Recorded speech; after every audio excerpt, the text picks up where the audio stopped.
সবাই বলে অন্য সুপারস্টাররা যেসব মুভি করে সেসব মুভি ব্লকবাস্টার হলেও পুরস্কার পায় এবং ফ্লপ হলেও পুরস্কার পায় কম বাজেটের হলেও, কিন্তু কেন আমাদের জিদ্দা পায় না?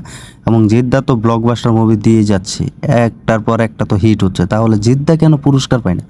তো সেই সম্পর্কে আজ আপনাদেরকে বিস্তারিত তুলে ধরবো। তো হ্যালো বন্ধুরা, তো যারা যারা আমাদের ইউটিউব চ্যানেলটি সাবস্ক্রাইব করেননি এখনই সাবস্ক্রাইব করে সাথে থাকবেন আর দেখতে থাকবেন আমাদের নতুন ভিডিও। তো ভিডিওটি শুরু করা যাক।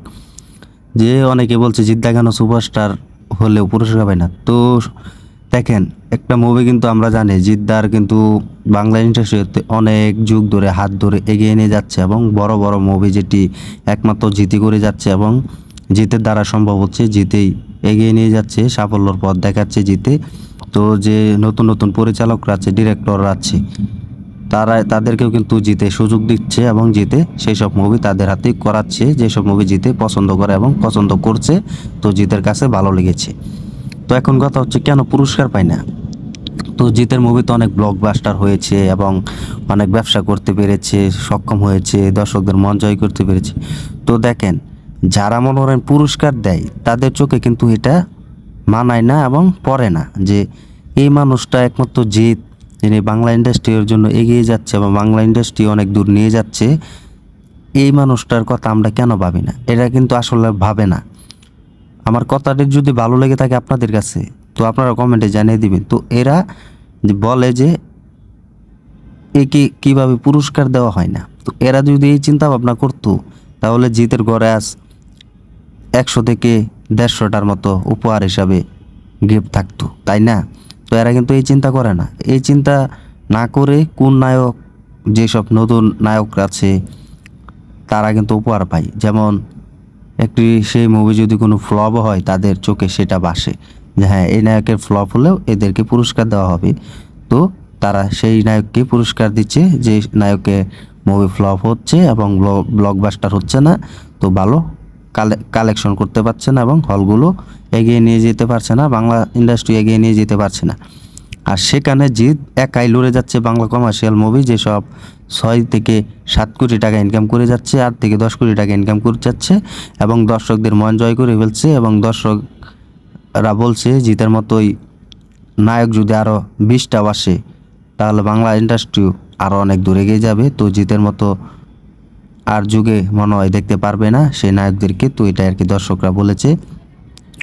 তো জিৎ একমাত্র লড়ে যাচ্ছে বাংলা কমার্শিয়াল মুভি, যারা অন্য কোনো সুযোগ পায় না, তো তারাই কিন্তু বাংলা কমার্শিয়াল মুভি করতে পারছে না। একমাত্র জিতের কারণেই বাংলা ইন্ডাস্ট্রি অনেক দূর এগিয়ে যাচ্ছে।